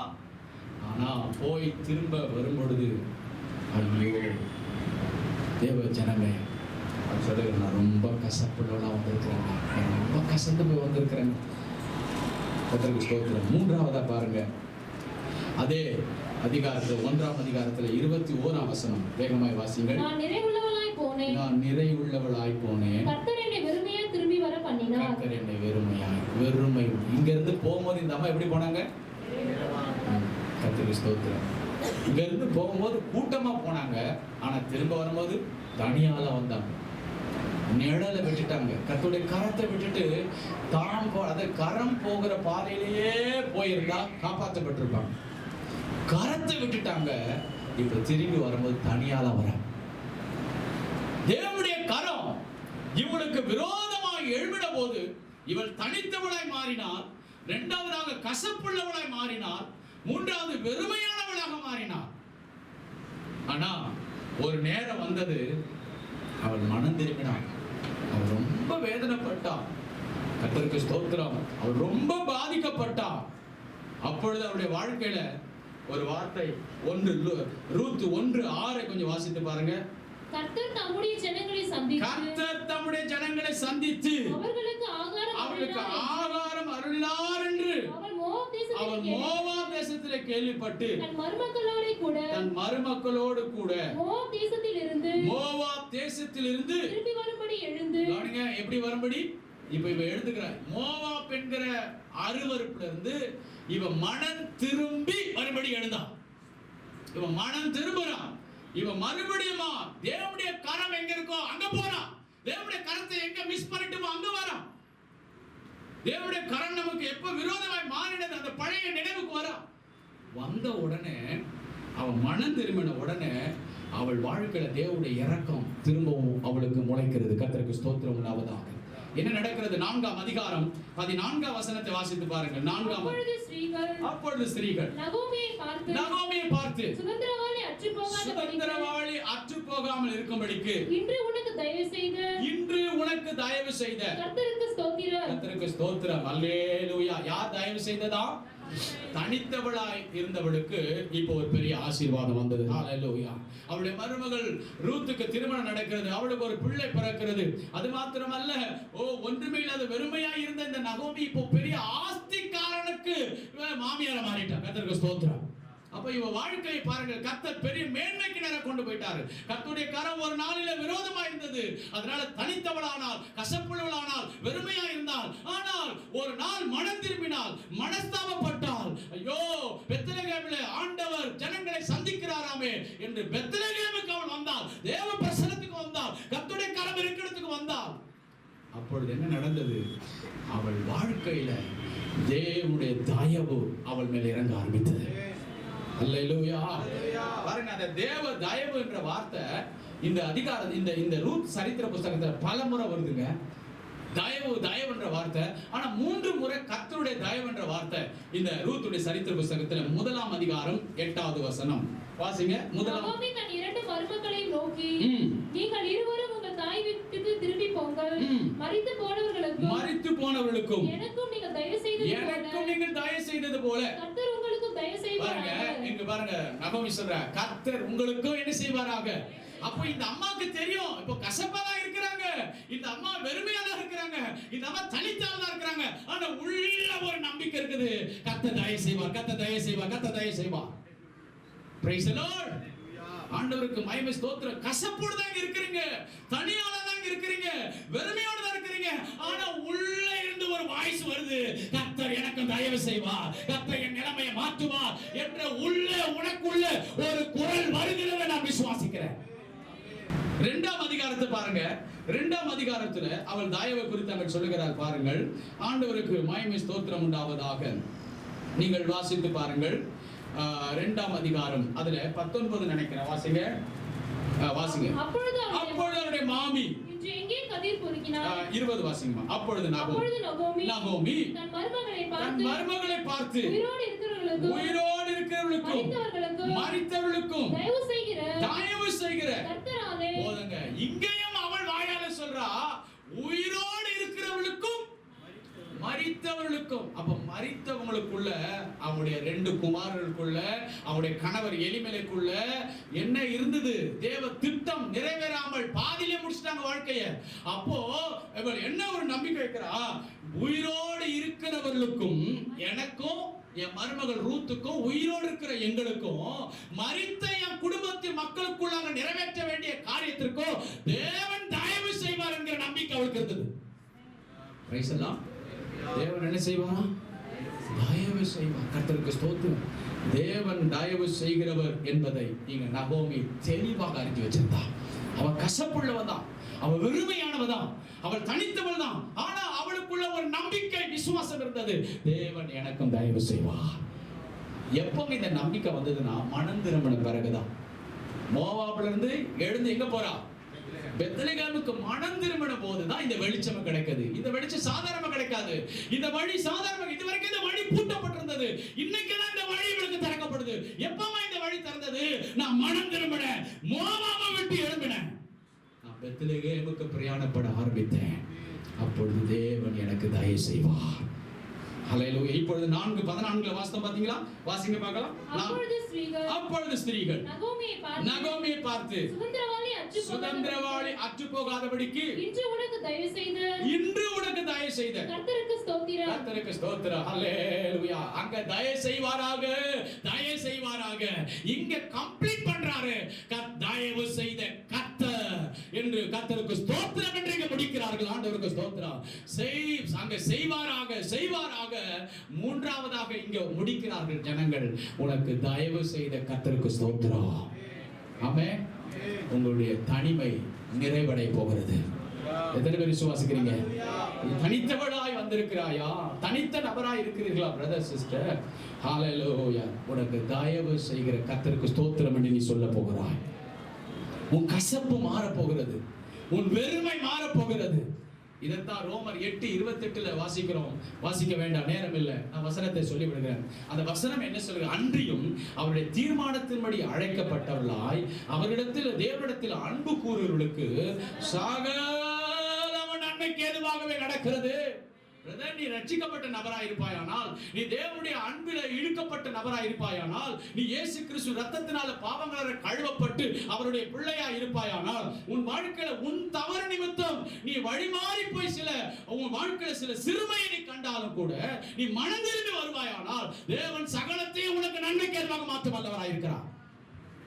இவர்கள் தேவனை விட்டு வழி விலகி இந்த நகோமி போனாலும் கூட அவள் மனம் திரும்பினபடினால அவளுடைய தனிமை, அவளுடைய வெறுமை, அவளுடைய கசப்பு நன்மைக்கு ஏதுவாக கர்த்தர் மாற்றி கொடுத்தார். எப்படி கர்த்தர் நன்மைக்கு ஏதுவாக மாற்றி கொடுத்தார்? நகோமி கவனிக்க, சுருக்கமாய் வேகமாய் உங்களுக்கு நான் அந்த 3 காரியத்தை சொல்லி கடந்து செல்கிறேன். யோவான் 16:32 இப்படியாய் சொல்லுகிறது.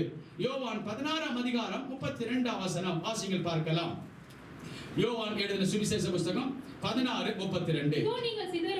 இதோ நீங்கள் சிதறுண்டு அவனவன் தன் இடத்திற்கு போய் என்னை தனியே விட்டுவிடும் காலம் வரும். இயேசு சொல்றாருங்க, நமக்காக இரட்சகராக வந்த ஆண்டவர் சொல்றாரு, என்னை தனியே விட்டு விடுகிற ஒரு காலம் வரும். அப்படியானா இயேசுவுக்கே அவரை தனியே விட்டு விடுகிற ஒரு காலம் வரன்னா நீங்கள நானும் ஏமாத்துறோம். இப்ப நகோமிக்கு ஆண்டவர் அவள் தனித்தவளாய் மாறி போனான். இப்ப இயேசு சொல்லுகிறார், இப்படிப்பட்ட காலம் நகோமிக்கு மாத்திரம் அல்ல, தேவ சபையை உனக்கு வரும், ஒவ்வொரு குடும்பத்துக்கும் வரும். உன்னை தனியே விட்டு விடுகிற ஒரு காலம் வரும். இது எனக்கு வந்தது என்று இயேசு சொல்லுகிறார்.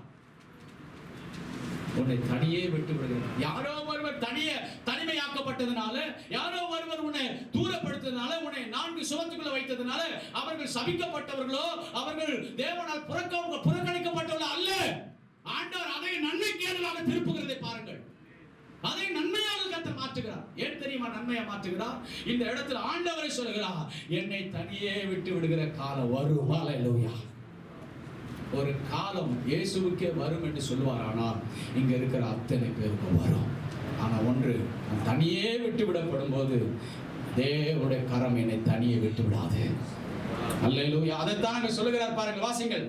அது இப்பொழுது வந்திருக்கிறது. அது இப்பொழுதே வந்திருக்கிறது. ஆனாலும் நான் தனித்திரேன். பிதா என்னுடனே கூட இருக்கிறார். இதை சுருக்கமாய் சொல்ல போனால், பிதா என்னுடைய கூட இருக்கிறார் என்கிற வார்த்தைக்கு இன்னொரு வார்த்தை சொல்ல வேண்டுமானால், தேவனுடைய கரம் என்னோடு கூட இருக்கிறது. ஹல்லேலூயா.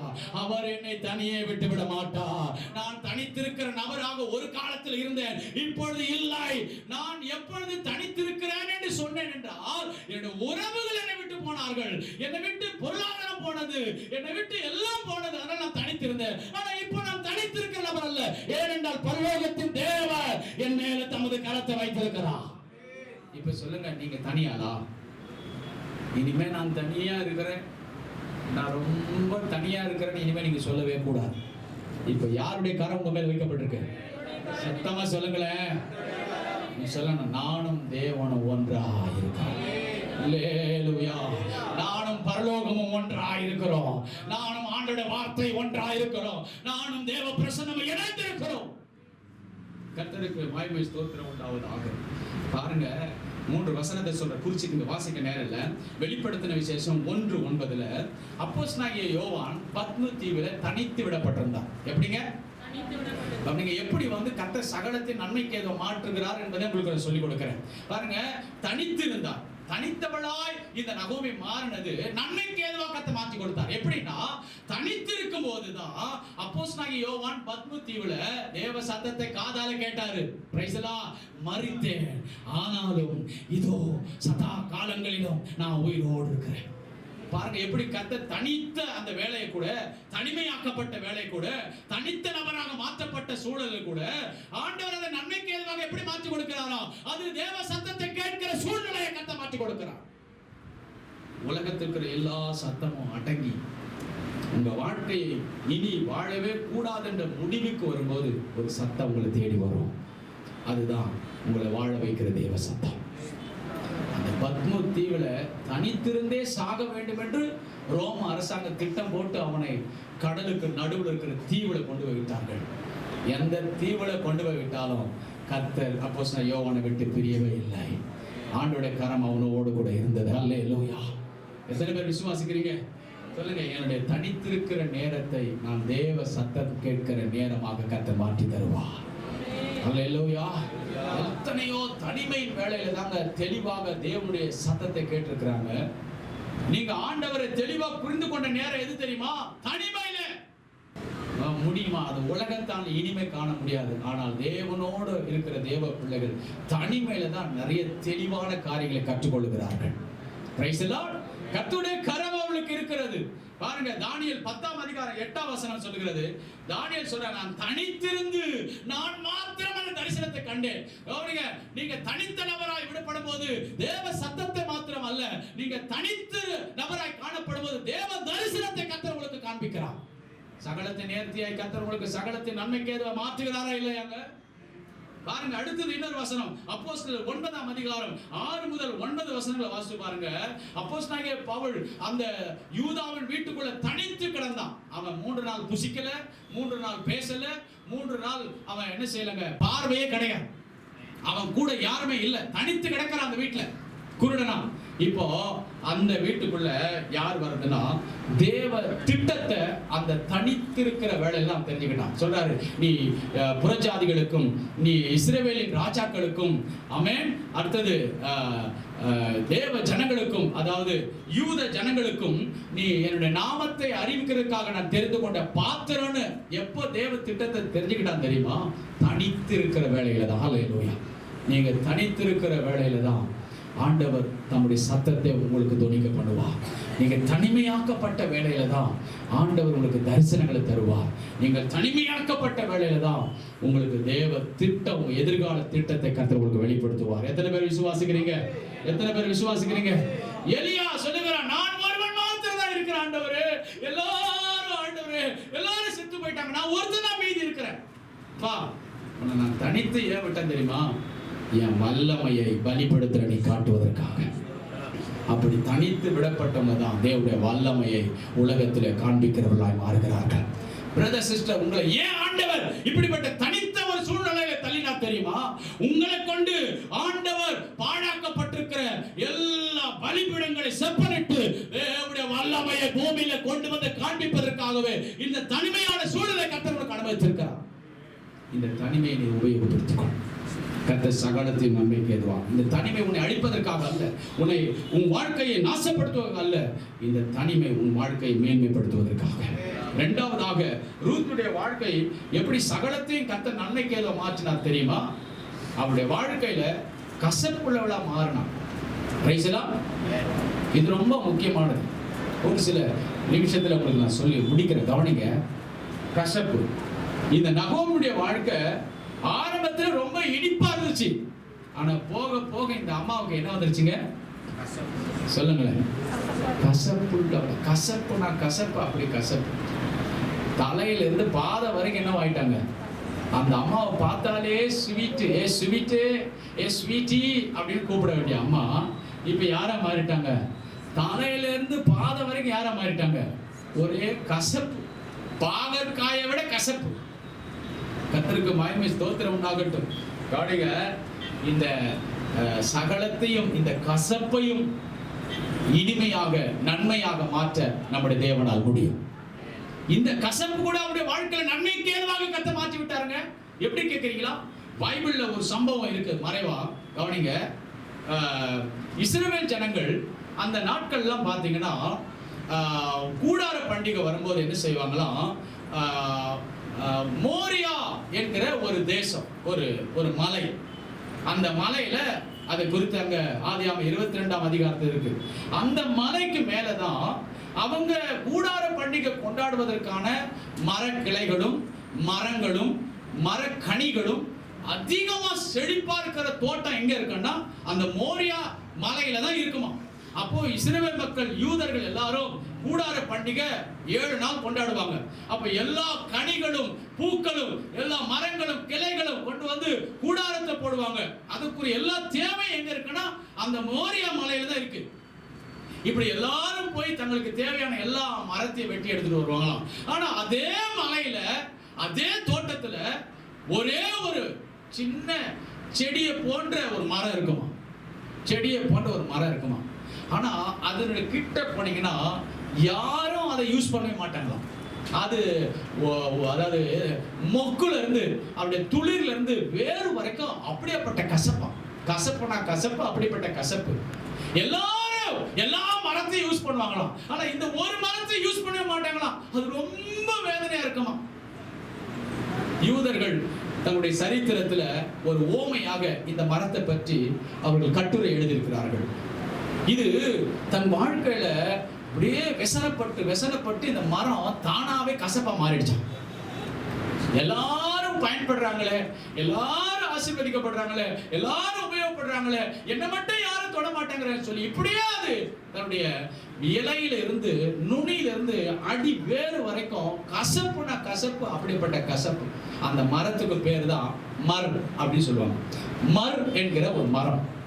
கவனிங்க, இப்படி இந்த மரம் பயங்கரமா கசக்குமா. இலையை எடுத்தாலும் கசப்பு, அது தண்டு எடுத்தாலும் கசப்பு, பூ எடுத்தாலும் கசப்பு, ஒரு பகுதி கூட அதுல இனிமே கிடையாது, ஃபுல் கசப்பு. இந்த கசப்பு கலந்த இந்த ஒரு பொருளை தான் ஆண்டவராக இயேசு கிறிஸ்துக்கு சிலுவையில கொடுத்தாங்க. அது இந்த மரத்தினுடைய கசப்பு தான். அப்படிதான் சரித்திரம் சொல்லுது. கவனிங்க, இப்படி எல்லாவற்றையும் பறிச்சுட்டு போகும்போது அந்த மரம் அப்படியே ஒரு நாள் என்ன செஞ்சது, உள்ளவே புழுங்கி ஐயோ நான் இவ்வளவு கசப்பா இருக்கிறேன், யாருக்குமே பயன்பட மாட்டேங்க, என்னை யாரும் கிட்ட வர மாட்டேன், என்னை யாரும் யூஸ் பண்ண மாட்டாங்கன்னு சொல்லி இப்படியே கசந்து ஒரு நாள் உள்ள உடைந்து அந்த மரம் கண்ணீர் விட ஆரம்பித்ததாம். அந்த கண்ணீர் தான் அதனுடைய பிசினா மாறிச்சான். அது ஒரு நாள் பிசின் ரொம்ப சின்ன செடியா தான் இருக்கும். தேயிலை எப்படி செடி சொல்றோம், நல்ல அடியில பருமனா மரமா இருக்கும் பாத்தீங்களா, அதே மாதிரிதான் சின்ன செடி தான், ஆனா அது மரம். ஒரு நாள் இது கண்ணீர் விட ஆரம்பித்ததான். அந்த கண்ணீர் தான் பிசினா மாறிச்சு. இப்ப எல்லாரும் எங்க இருக்கிறோம் எல்லாம் தேடி ஓடி வரோம். என்னன்னா அந்த பிசின் இருக்கு பாருங்க, பிசின் இது காய பயங்கரமா உலகத்திலேயே அப்படிப்பட்டதான முதல் தரமான வாசனை வேற எங்கேயுமே இல்லை. அதான் ஃபர்ஸ்ட் குவாலிட்டி ஃப்ராக்ரன்ஸ் சொல்றாங்க. அவ்வளவு வாசனையான ஒரு பொருள். அதுக்கு பேரு தான் ஆங்கிலத்துல மர் என்கிற மரத்துல மிர் என்று சொல்லக்கூடிய வெள்ளை போலம் உருவாக்கப்பட்டது. இந்த வெள்ளை போலம் எதிலிருந்து வெளியே வந்ததுன்னா இந்த மர் என்று சொல்லக்கூடிய கசப்பான மரத்திலிருந்து தான் இந்த வெளியேற பெற்ற வெள்ளை போலம் என்கிற வாசனை திரவம் வெளியே வந்தது. அந்த பிசின் எங்கெல்லாம் இருக்குதோ அது அப்படியே முத்து போல வெண்மையும் பசுமையும் மஞ்சள் நிறமும் இணைந்ததாக அது காணப்படும். ஐயோ அந்த வாசனை, அந்த வெள்ளை போல இருக்கு பாருங்க. அது ஒரே ஒரு கிராம் எவ்வளவு தெரியுமா? இன்னைக்கு ரேட்டுக்கு நீங்க நம்ம இந்திய பணத்துக்கு நகையை விட பொண்ணை விட ஒரு கிராம் பொண்ணு எவ்வளவு? 5000 ரூபாய் இருக்குமா? ஒரு கிராம் தங்கம் எவ்வளவுங்க? 5000 ரூபாய் இருக்குமா? ஒரு கிராம் எவ்வளவுங்க தெரியல. ஆனா இதனுடைய ஒரு கிராம் இன்னைக்கு ரேட் எவ்வளவு தெரியுமா? 8000க்கும் மேற்பட்ட ரூபாய். எதுங்க? கசப்புல இருந்து வந்த பிசினு. மர் என்கிற மரத்துல கசப்பு முழுவதும் இருந்தது. ஒரு நாள் அதை சகலமும் நன்மைக்கு எதுவாக மாற்றி அது வெள்ளை போலமாக மாறினது. இந்த உலகத்திலேயே அதை போல வாசனை வேற ஒன்றுமே இல்லையா. இதான் முதல் தரமான வாசனைன்னு சொல்லி உலகமே முத்திரை குத்தி இருக்கிறது. அது எதிலிருந்து வந்ததுங்க? அந்த வாசனை திரவம் எதிலிருந்து வந்ததுங்க? கர்த்தருக்கு ஸ்தோத்திரம். இதைத்தான் ஆங்கிலத்தில் வெள்ளை போலம் என்று சொல்லுகிறதை மிர் என்று சொல்லுகிறார்கள். அந்த வெள்ளை போலம் இயேசு பிறந்த பொழுது அவருக்கு காணிக்கையாக கொண்டு வந்து கொடுக்கப்பட்டது. இது ராஜாக்கள் உபயோகப்படுத்தக்கூடியது. இது சாதாரணமான மக்கள் இன்றைக்கு தெருவோரம் இருக்கிறவங்கள உதாசனப்படுத்திட்டு போறாங்களா, எட்டி வச்சுட்டு போறாங்களா, கசந்து போயிருக்கிறியா? ஒரு நாள் உன் வாழ்க்கை ராஜாக்களுக்கு முன்பதாக நிறுத்தக்கூடிய அளவில் உன்னை கத்த வெள்ளை போலமாக வாசனை திரவமாக கத்த மாற்றி விடுவா. தேவன் சகலமும் உனக்கு நன்மைக்கு எதுவாக மாற்றி விடுவார். நீங்க வெறுமையா இருக்கிறீங்களா? நாளைக்கு கத்த உங்களை நிறைவுள்ள ஒரு நபராக உங்களை மாற்றி இருக்கிற இடத்துல இருந்து எல்லாரும் எழுந்து நிற்போம். எல்லா கண்களை மூடி எல்லாரும் தேவ பிள்ளைகளும் ஹல்லேலூயா. நான் நிறைவுள்ளவளாய் போனேன், நான் வெறுமையாய் நான் போகிறேன். நான் நிறைவுள்ளவளாய் போனேன், நான் வெறுமையாய் போகிறேன் என்று நகோமி சொல்கிறார். ஆனால் கர்த்தர் சகலத்தை நன்மைக்கு எதுவாக மாற்றுகிறவர். சகோதரியே, நீ தனித்தவளாய் பிரதர், நான் தனித்த நபரா இருக்கிறேன்னு கவலைப்படுறீங்களா? கர்த்தர் சகலத்தின் நன்மைக்கு எதுவாக மாற்ற போகிறார். கர்த்தர் சகலத்தின் தனிமையான இந்த சூழல், தேவ சத்தம், தேவ தரிசனம், தேவ திட்டம், தேவனுடைய வல்லமாய் உன் வாழ்க்கையில விளங்க போகிறது. உன் கசப்பு இந்த உலகத்துல, உன் வம்சத்துல, உன் ஜாதி ஜனங்கள்ல யாருக்கும் இல்லாத ஒரு வாசனையை வெளியே கொண்டு வர போகிறது. ஹல்லேலூயா. முழுவதும் கசந்து போன உனக்கு ஆண்டவர் எங்கெல்லாம் கசப்பு எவ்வளவு தூரம் எட்டினதோ அவ்வளவு தூரம் வாசனை எட்ட போகிறது. அவ்வளவு தூரம் கசப்பு என்கிற மர் என்கிற மரமாகிய உன்னை மிர் என்கிறதான வெள்ளை போலமாக கர்த்தர் மாற்ற போகிறார்.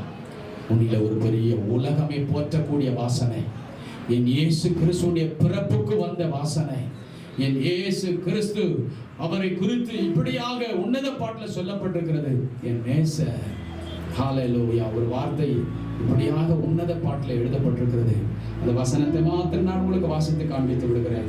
எல்லாரும் நீங்கள் கண்களை மூடி கவனித்துக் கொண்டிருங்கள். உன்னத பாடல் 5ஆம் அதிகாரம் 5வது வசனத்துல இப்படியாக அங்க ஒரு வார்த்தை எழுதப்பட்டிருக்கிறது. உன்னத பாடல் 5ஆம் அதிகாரம் 5வது வசனத்தை நான் வாசித்து காட்டுகிறேன். என் நேசருக்கு கதவை திறக்க நான் எழுந்தேன். பூட்டின கைப்பிடிகள் மேல் என் கைகளில் இருந்து, பூட்டின கைப்பிடிகள் மேல் என் கைகளில் இருந்து வெள்ளை போலமும் என் விரல்களில் இருந்து வாசனை உள்ள வெள்ளை போலமும் வடிந்தது. மணவாட்டி சொல்றா, ஆமென். அந்த சூலமித்தியா சொல்றா, என் நேசருக்காக நான் கதவை திறக்க போனேன். பூட்டின கைப்பிடிகள் மேல் என் கைகளிலிருந்து எது வடிந்தது? வெள்ளை போலம். சொல்ற, என் கையிலிருந்து எது வடிந்தது? இவ யார் தெரியுமா? குடும்பத்தால் தனித்து விடப்பட்டவர். திராட்சை தோட்டத்தை காவல் காக்கும்படி குடும்பமே அவளை தனிமையாக்கிடுச்சு. அவளுடைய வாழ்க்கையில கசப்பு கசப்பு கசப்பு, பயங்கர கசப்பு. அடுத்தது அவள் வெறுமையாக்கப்பட்டாள். எல்லா உரிமையும் சுதந்திரமும் பறிக்கப்பட்டு வெறுமையாக்கப்பட்டவளா இருந்தாள். இந்த நேரம் தான் நேசருக்காக அவள் கதவை திறக்க வந்தாள். மனம் திரும்புறான். மனிதோ வாசற்படி நின்று கதவை தட்டுகிறேன். ஒருவனின் சத்தத்தை கேட்டு கதவை திறந்தால் நான் அவனுக்குள் பிரவேசித்து என்று எழுதப்பட்டிருக்கிறது. அந்த வார்த்தை கோப்பாக அவள் மனம் திரும்பும்படி, கசப்பிலிருந்து தனிமையிலிருந்து மனம் திரும்ப அவள் எழுந்திருக்கும் பொழுது, அப்பொழுது அவளுடைய வாழ்க்கையில், அவளுடைய கசப்பான வாழ்க்கையிலிருந்து வெள்ளை போல வடிய ஆரம்பிக்கிறது. அவளை குறித்து தோட்டம் முழுவதும் வாசனை வீசுகிறது. நான் விசுவாசிக்கிறேன், உங்களை குறித்து ஒரு பெரிய வாசனை கர்த்தர் வீச பண்ண போகிறார். எங்கெல்லாம் உன் வாழ்க்கை கசந்து போனதோ அங்கெல்லாம் வெள்ளை போல உன் கையிலிருந்து வெளியே போகிறது. இந்த கை தானே கசப்பை வெளிப்படுத்தினது, இந்த இருதயம் தானே வார்த்தையில கசப்பை வெளிப்படுத்தினது. அங்கே ஆண்டவர் அந்த வெள்ளை போலத்தை வடிய பண்ண போகிறார். சகலம் நன்மைக்கு ஏதுவாக மாற போகிறது. ஒரு தனித்திருக்கிற நிலைமை மாற போகிறது. ஆண்டவர் உன்னுடைய கசப்பை மாற்ற போகிறார், உன்னுடைய வெறுமையை மாற்ற போகிறார். நீ நிறைவாகவே கர்த்தரோடு வைக்க போகிறார். எத்தனை பேர் இன்னைக்கு இந்த ஆராதனை முடிச்சுட்டு போகும்போது, நான் நெருக்கத்தை பார்க்க மாட்டேன், என் ஆண்டோட கரத்தை தான் நான் பார்க்க போறேன். ஆண்டவங்களோட பேசுறாருன்னு சொன்னா அவங்க மாத்திரம் உங்க கரத்தை உயர்த்த பார்க்கலாம். யாரும் கண்ணை திறக்க வேண்டும். நான் தனித்த நபர் தான், நான் கசப்புள்ள நபர் தான், நான் வெறுமையான நபர் தான். ஆனா என் ஆண்டோட கரம் எனக்கு தீமை செய்யாது. ஆண்டோட கரம் எனக்கு நன்மையாக வைக்கப்பட்டிருக்கிறது. விசுவாசிக்கிற மாத்திரம் வலது கரத்தை உயர்த்துங்க. சொல்லுங்க, சகலமும் எனக்கு நன்மையா மாறும். இப்பொழுது சொல்லப்பட்ட எல்லா சகலமும் நன்மைக்கு ஏதுவா எனக்கு மாறும். குடும்பத்தை குறித்த கசப்பு, பிள்ளைகளை குறித்த கசப்பு, வாழ்க்கை குறித்த கசப்பு, எதிர்காலத்தை குறித்த கசப்பு, உங்களை நீங்களே அருவருத்து கசப்புகளை கர்த்தர் வாசனையாக மாற்ற